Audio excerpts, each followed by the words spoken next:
Hey gang, Mark Sweeney here from Austin Dental Spa in hot Austin, Texas. So it fits right in with our theme this month, which is things are heating up in July.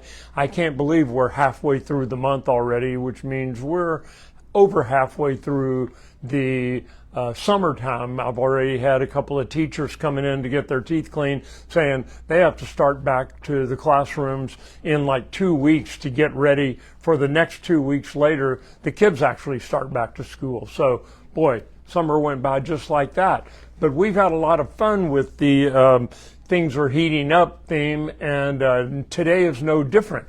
How could you know that the way that you handle stress might have something to do with whether you're an extrovert or an introvert? Now, we're going to get to that study in a few seconds, but just wanted to let you know that what our theme is, and if you're tuning in for the first time and wondering what this is all about, we've done this every week on Wednesdays for a little over 7 years. We try to scour the internet and the medical literature and find things that are going to be of interest or that might help you live a healthier lifestyle, and we try to bring them to you. And on numerous occasions, we've scooped the major news outlets by coming up with something on Wisdom Wednesday that it wasn't until a week or even 2 weeks later that I see it on the major news outlets. So we're trying to bring you the most up-to-date information, and I think today is going to be no different. This actually, I love, as you know, if you've tuned in before, I love when we're doing studies that came out of the good old United States instead of from Japan or over in Germany and even into the Scandinavian countries. They are very active with medical and dental research, but this one's from good old Michigan State University, the Spartans. They always have a good football team and a good basketball team, and that's how I first learned about Michigan State. But they actually have a medical school there too, and they came out with a study that I'm getting ready to mention a little more precisely. But one of the other things I like, they had a large sample size, which we'll get into in a second, and they did it over a 20-year period. So this was a well-designed study, and they found that the worse people manage daily stressors, the more introverted, unfriendly, or closed off from new experiences they became. Whereas on the flip side, the people that manage stress well on a daily basis also became more extroverted, agreeable, and open to new experiences over this 20-year period. Going into reading this study, I would have thought it would be the other way around, that the extroverts are probably better at handling stress and the introverts are probably a little less so. But this study looked at it from the flip side of the coin, and it was actually just published in Psychology and Aging. So if you want to look that up yourself, you can find the entire study. Again, I said I like large sampling size. This study had 2,000 participants. It did not say male or female. It just said 2,000 participants over an 18-year period, and they studied them from midlife into 50s and 60s. So from the 40s into the 50s and 60s over an 8-year period, and they had them do it they did a stress exposure and emotional experiences and personality traits that they had to journal across 8 consecutive days every 3 years. So they had these same 2,000 people every 3 years doing daily stress exposure, emotional experiences, and personality traits.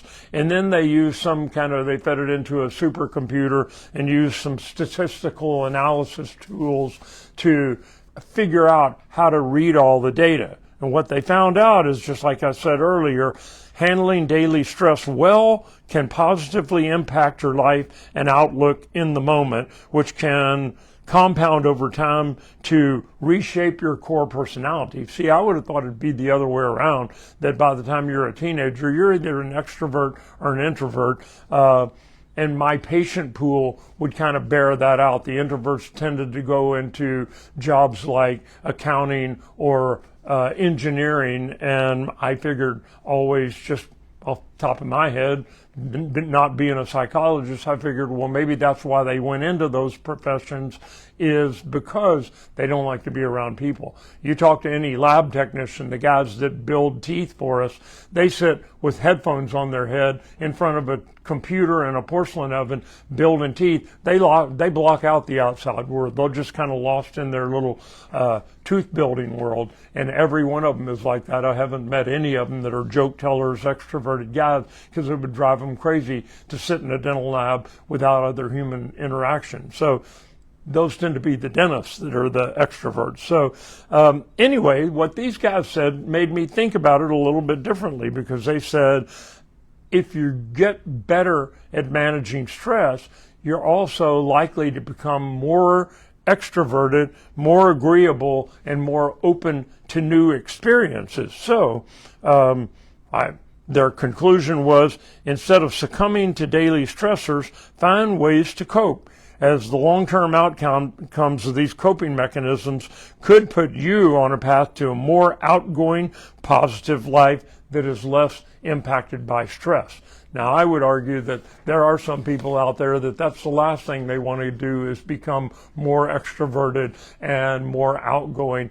And I know some of those people, but that's a whole nother subject for another Wisdom Wednesday. So, as you know, if you've tuned in before, I always give a health tip. A lot of times it segues in from the subject matter, but this time not really a direct tangent.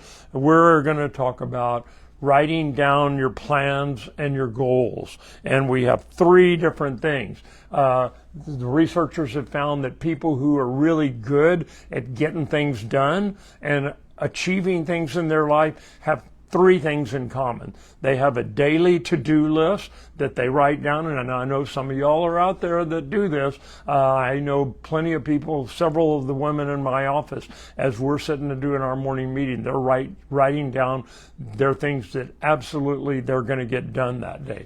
And they tend to be the most productive employees that I've got because they get it done.